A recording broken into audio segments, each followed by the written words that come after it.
Hey everybody, it's Tony with Big T Bariatric, and I'm back at you with another video. Today it is Friday, January 6th. I hope you're having a great one so far. Today what I want to react to is another clip from My 600 Pound Life. This time it's Dr. Now choose out a mom who enables her son and allowed him to get to over 750 pounds. So we're going to start right now. 757. It's gonna be okay, Paul. Oh, son, what are we gonna do? 757 pounds. I can't imagine being that big.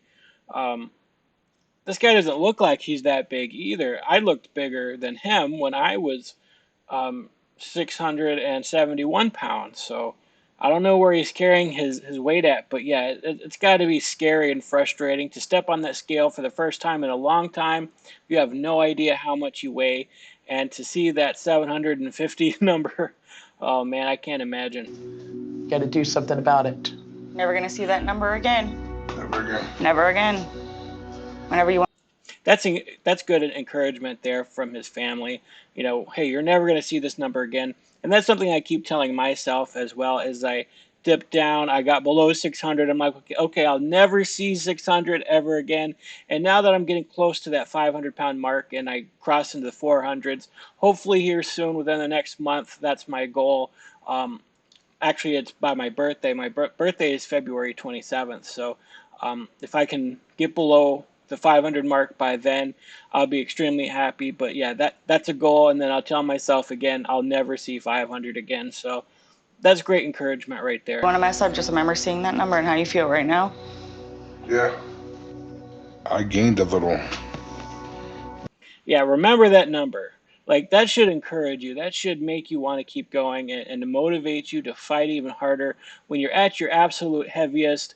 And in a lot of ways, you're rock bottom right now. Like, you can't get worse than 750 and hope to have a fruitful life ahead of you. And so he's got to use that number to push him to fight even harder. But not a whole lot. So I'm a little relieved. It'll be 750 pounds. Why are you relieved, dude? Just because you didn't gain as much as you thought you did? Like, that kind of shows an unwillingness there to be accountable for your actions. 750 some pounds is absolutely horrible. You should be horrified right now, not excited or glad that you didn't gain as much as you thought you did. It's still a little embarrassing to see it come up on the scale. And when it did, it made me sick to my stomach. All right, that's understandable. He's glad he didn't gain as much as he did, but he's still sick to his stomach about it. And it's definitely embarrassing to weigh that much in front of your family, because you've probably been telling your family, as I did for the longest time, I'm not as big as I think I am. I'm probably this weight, and then I step on the scale and I'm a lot heavier than I thought I would be. So I'm here to change. I just hope that Dr. Now is able to give me an option. Yeah, Dr. Now is always willing to help you out, but you have to be willing to do the hard part. I'm pretty sure Dr. Now here is going to give him some sort of very difficult diet, 1,200 calories, which is his typical standard diet, high protein, low carb, and he's going to have to do that work. Plan to help me do that. Hello. Hey, Doc. How y'all doing? How you doing? All right, Paul. Finally made it. Just a little late, but you're here. Yeah, that's a good thing, too, that he's there. He stepped up. He went to the clinic. He didn't have any excuses. He's there. He got weighed. And now here's the point where he's going to have to try to change his life. And it sounds like he's willing to do so. And so I'm going to root for him. So I'm glad to see you. So how was your trip down here? Long. All right. How long will it take you to get down here? Almost 3 days. 3 days. Ooh, that's a long drive when you're that big. You can very easily throw a blood clot or have some sort of breathing issue or heart issue just by sitting and driving that long. But it's really the only way he's going to do it. I often wonder why some of these people decide to go to Houston, especially if they live where it takes them 3 days to get there. But many of them decide to do it. There are many great bariatric clinics where they live, most likely, or that's closer to them than having to go all the way to Houston. And I know they probably want to be on the show and they were chosen to be on the show, but at the same time, it's risky to drive that far and to get there just to be on a TV show. Like, it's not worth the risk to me. Are you holding up okay? My body hurts. I'm tired.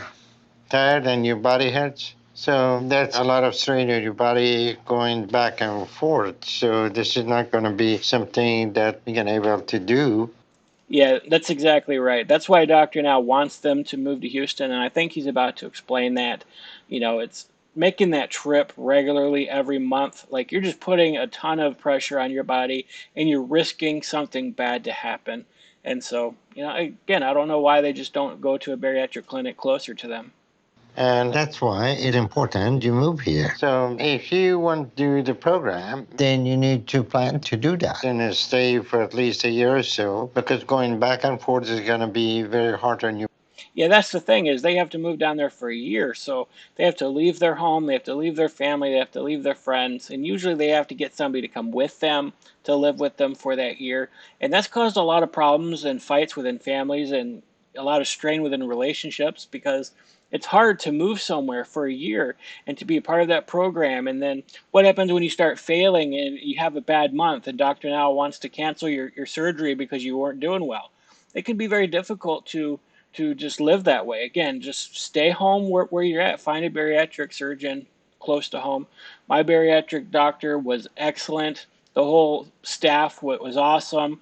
And somebody actually requested that I talk more about myself, my bariatric process, what led up to my surgery, what that whole thing was all about. So I'm going to make a video probably tomorrow about that. Your body, and it's not going to be possible for us to keep the track of your weight and make sure that you stay committed. And if we need to intervene to get you back on the track, it won't be possible to do it being in Florida. Yeah, that's true too. It's, you have to be accountable to the system that you're a part of. I had to go in every month and get weighed at the nutritionist. So it's a little bit of a drive for me. It's about a 20-minute drive to where I had my where the clinic was.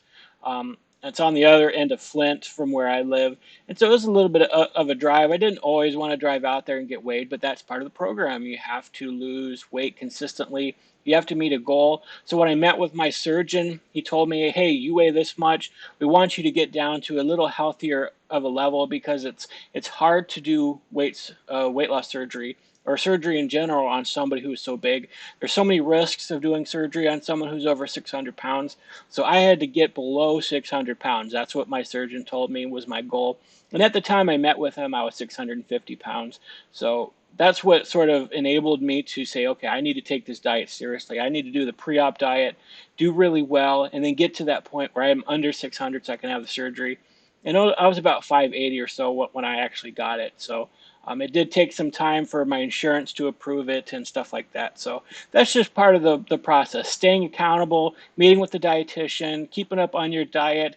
You have to meet with a psychologist and get approved that way, because if mentally they don't think that you're able to handle the weight loss that comes as a result of the surgery, if you think you're going to go crazy because you're just so emotionally connected to food, they're not going to do the surgery. So there's a lot of steps between just wanting to get surgery and actually getting it. So that is something you need to consider. But I'm glad you made it here this time. Thank you.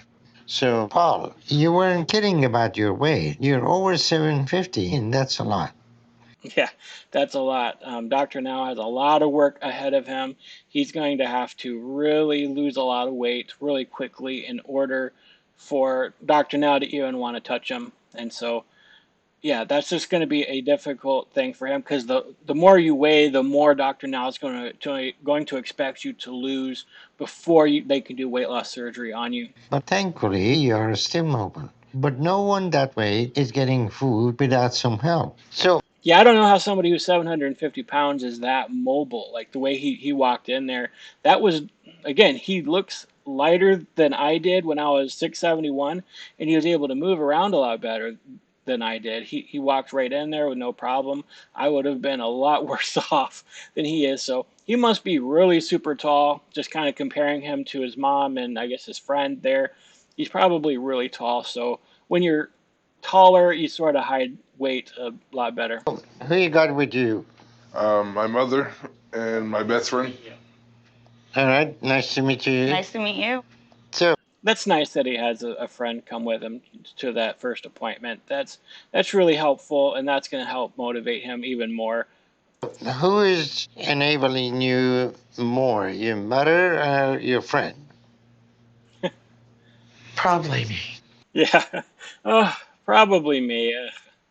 You know, it's a difficult thing when you love someone. You want to make them happy, and that's where a lot of enabling comes from, because you think you're loving somebody by giving into them. They want something, and if you know somebody loves something and you want to give that love to somebody because they feel that comfort, they feel that joy from eating, you're going to want to keep giving them what they want. And it comes from a place of love, but at the same time you're killing your son. Like, you need to realize that and decide it's time to stop enabling him and to motivate him to want to change it and get healthy. Like, that's what it's going to take. It doesn't take just one person deciding he wants to change. It's going to take everybody around him, his friends, his family, all his enablers. People around him are going to have to rally around him and also decide that they're going to stop enabling him. You don't get this big on your own. You need help. You need somebody who's going to enable you and, you know, decide that they're going to stop and motivate you to want to lose weight. When they say it takes a village, it really does. So if you're trying to get weight loss surgery, or if you're trying to lose weight, stop trying to do it on your own. You can't. It's going to be impossible. There's a lot to overcome. There's addiction. There's genetics. There's all kinds of things. There's hormones. You're going to have a tough time doing it on your own. So try to find some people around you who can help you, who can motivate you. I'm here as well. Send me a message. I'm going to try to create a community here, a Discord channel where people can come in and, you know, talk about their diets and their exercises and frustrations, and we're going to help one another. So that's coming soon. I'm going to create a Twitter account. I do have a Facebook account, so find me on Facebook, Big T Bariatric, and, you know, leave me a message. I'll be glad to help you out. I'm glad to talk to you, do whatever I can to help motivate you, and then you're going to help motivate me as well, because I need motivation to keep going. And so that's just part of being a community of people who just care about one another. Because he's with me more. So you are the one that you encourage him to eat whatever he wants, whenever he wants? Allow it, and I give it to him. Yeah, it's tough when you're a mom. A lot of the enablers are moms or dads or parents. Even though you see your kid dying, you just want to make them happy, especially if you had a difficult childhood with them. And I'm not saying that they had a difficult childhood, but, you know, if you grew up and you don't think you were that good of a parent, you're going to want to do something later on that sort of, okay, I know what you love. I want to give you what you love. And some people don't know how to show love any other way. Like, giving things is their way. Like, we could talk about maybe dads who work their tails off to provide for the family, and, like, he thinks he's contributing because he's working hard and providing money, and so his way of showing love is by buying things. But the kid might not like that. The kid might not see that as love. The kid sees it, oh, dad's working again, dad's not home again, dad's missing my softball practice again, dad missed my game, dad missed this, dad missed that because he's working.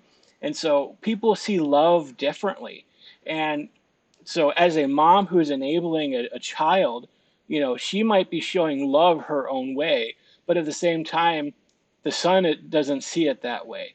Um, of course, he probably does see it that way because he loves the food and she's bringing him the food, but at the same time, like, love is helping him be accountable towards his weight and saying, hey son, I'm going to stop doing this. You're killing yourself. I need to help you out.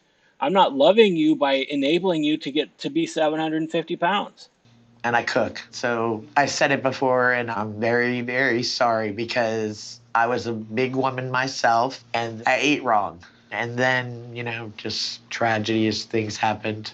Yeah, that's where the whole family thing comes in.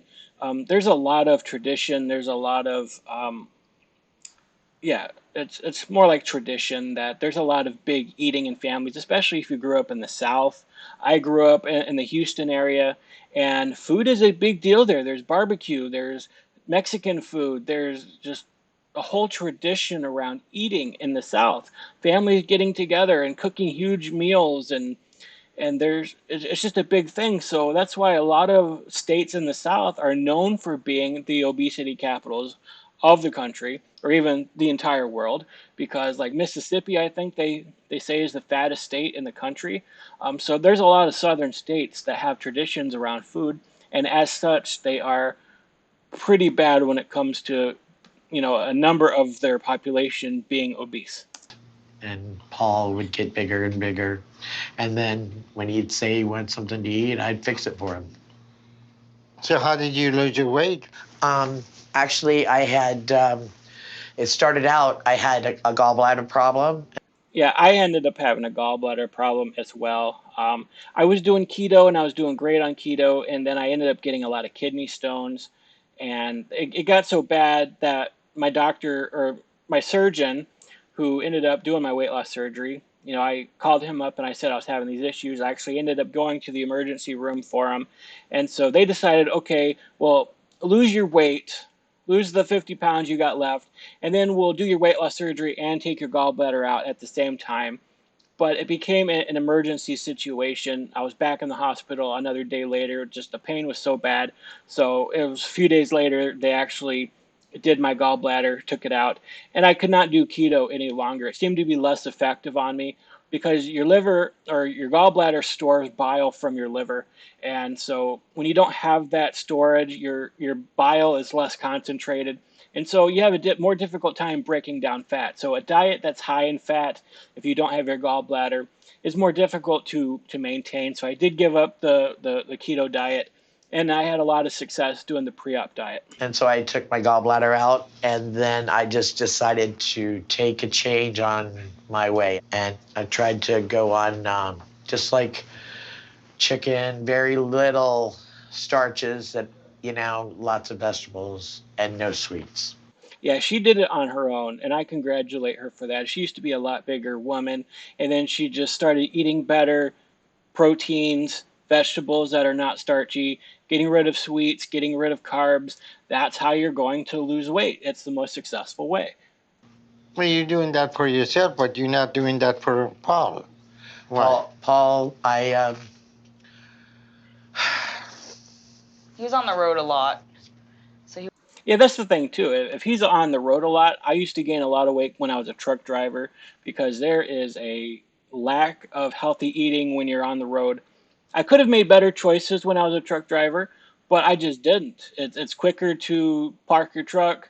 They have a restaurant, they have a buffet, they have a McDonald's in there. You go, you get your meal, and really you only get a few times per day to actually stop and eat. So you're going to eat a lot bigger meal than normal. You might carry some snacks with you, and when you're just bored and driving, it's just easy to mindlessly eat food. And so when you're on the road, it's very, very difficult to maintain a healthy diet. So it's actually a good thing that he is down in Houston. Hopefully he's not going to be working during this time. He's not going to be on the road, and he's going to be able to focus on his diet. He wasn't always home. Then when he was home, I tried to make him happy and fix what he wanted to eat. Well, But you I know, didn't see it before. looking at his leg, and you think he's happy now? No, sir. Ooh, that looked nasty. Maybe that's where a lot of his weight is stored, is on his legs. It doesn't look like his belly overlaps as big as mine did. Like when I sit down and I'm in a sitting position, now my belly used to go over my knees. And so I didn't have any kind of a lap whatsoever. Now I do. I have about maybe 4 or 5 inches now of my lap that's visible. So I'm very glad to have a lap now where I didn't before. But yeah, he looks like when he's sitting down, he's got a little bit of a lap that I didn't have, and he's probably close to 100 pounds heavier than I was at my heaviest. So maybe he's carrying a lot more of his weight in his legs where I didn't. I mean, I had some fat in my legs. My legs were pretty big, but they're nothing like that. So this is the dynamic that we need to change, but I don't know how we're going to change that. I know how we're going to change it. We're going to try. We're going to try, and I'm going to cook right. And he has a young lady that he sees. Yeah, that's really going to be what does it. Mom has to decide that she's going to change and cook different. The friend's going to have to decide to cook different. The lady friend that he sees, he has a lady friend and I don't. uh, there's so many big guys who end up with somebody, and I can't attract anybody. I don't know why. But yeah, it's going to take the entire village. It's going to take friends, family, everybody to decide we're not going to enable you any longer. We're going to help you. And she has already told him that the food will be cooked good too. So we're not going to do things in front of him. And we're going to try to just all start eating healthier. Yeah. So, Paul, you come down to Houston, who's going to be with you? I mean, I wanted my girlfriend to come, but I don't think she's able to make it. That's going to be even harder. If he can't have anybody there to support him and help him out, maybe his mom and his friend is there now to help him through this first appointment, but he's not going to be able to live in Houston on his own and do it on his own. Again, it takes a village. He's going to have to, if he doesn't find somebody to help him out, he's going to be more inclined to cheat on his diet. So I'm not sure yet. You're going to need somebody to help you out because, you're not a person that you're going to take care of yourself when it is not safe for you to be alone. Yeah, especially after surgery. Like, you're going to need somebody to take care of you. One of the things that they told us before surgery is you need to buy your groceries before, and you need to do all your work before, your prep work and stuff like that, because after surgery, for a good month, you're not going to feel like doing anything. You're going to be dizzy, you're going to be sick, you're going to have to be careful what you eat. You're going to need somebody to cook for you, to buy groceries for you. Like, it's going to take a lot of work to get prepared for your surgery. And the time after your surgery, you're going to need a lot of help. Because then anything happened to you, if you fall, who's going to help you? And somebody need to be around with you so it'll be safe, okay? So if you want to do the program, you're going to have to figure that out. Yeah, that's going to be an important part of the program, having somebody help you out. Dr.now also mentioned if you fall down, like that's a risk too, because they do expect you up and walking, especially after surgery, to prevent blood clots. You can't just lay in bed, and no matter how much pain you're in, I was in a tremendous amount of pain after my surgery, but they still made me get up every day, take some steps, walk into the hallway.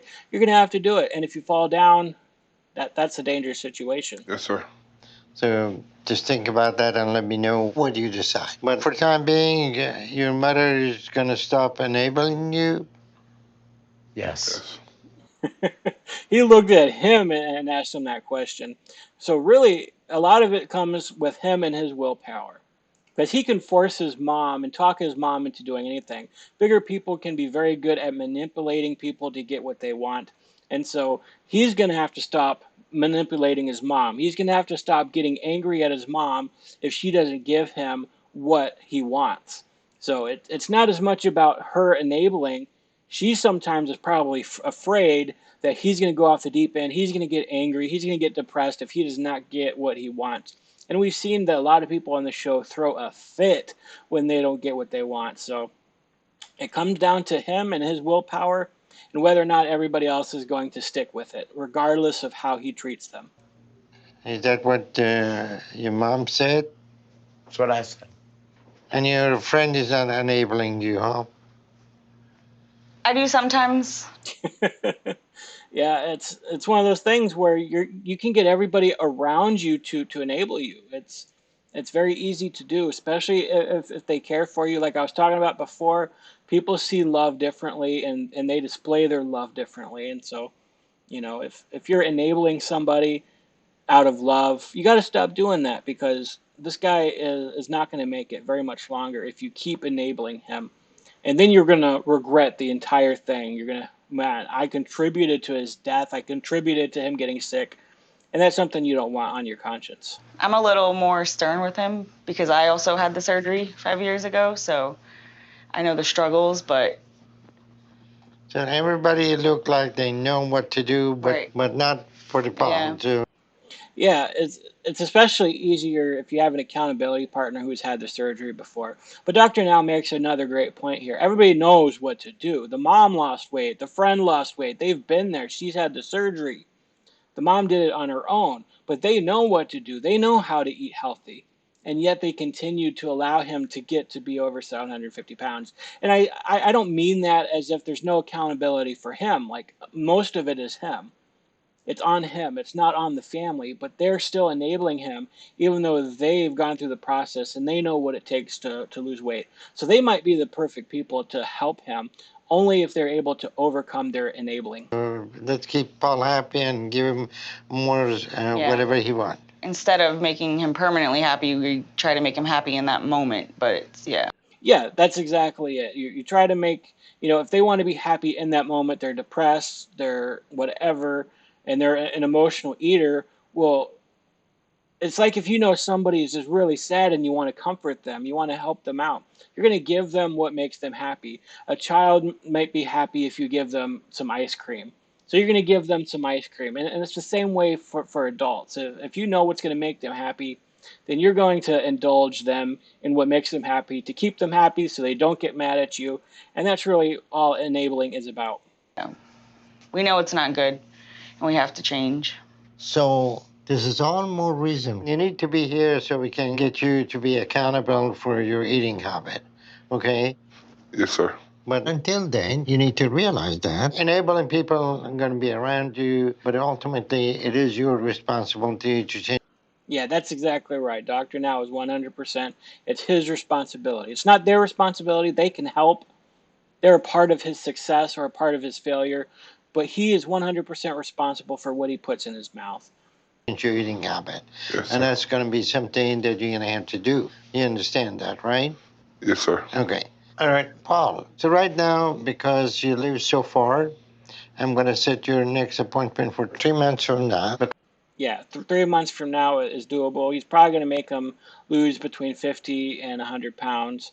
But at his weight, he should be able to lose 150 pounds at a minimum, 50 pounds a month, if he sticks to the diet. Because I don't want you traveling again too soon after this trip. But in that time, you need to lose 100 pounds in 3 months. You think you can do that? That's very doable, especially at his size. And it's good what Dr. Now is doing. It's given him 3 months to lose a lot of weight. And if he can come back in those 3 months, down 100 pounds, he will be in a lot better position to have the surgery and to be able to travel and actually move to Houston.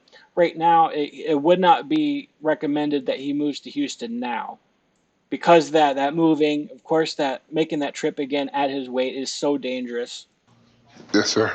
So you should be around 650 by then, okay? And if you do that, I will approve you for weight loss surgery to help you lose weight. That's going to be it for today, guys. There's a little more to it, but I'm trying to figure out how to do these clips so that I don't get them blocked anymore. I keep getting my 600-pound life clips blocked, so I tried to pause a little more. If you noticed that and it frustrated you, I'm sorry, but that's kind of what I wanted to show anyways. I hope you have a great rest of your day. If you could do me a huge favor, like this video, please subscribe to my channel if you haven't, leave a comment. It all helps the algorithm. I'm trying to grow my channel and reach that 1,000 subscriber mark, so I would be blessed and honored if you're able to help me out. Thank you very much, and I hope you have a great rest of your day. God bless you.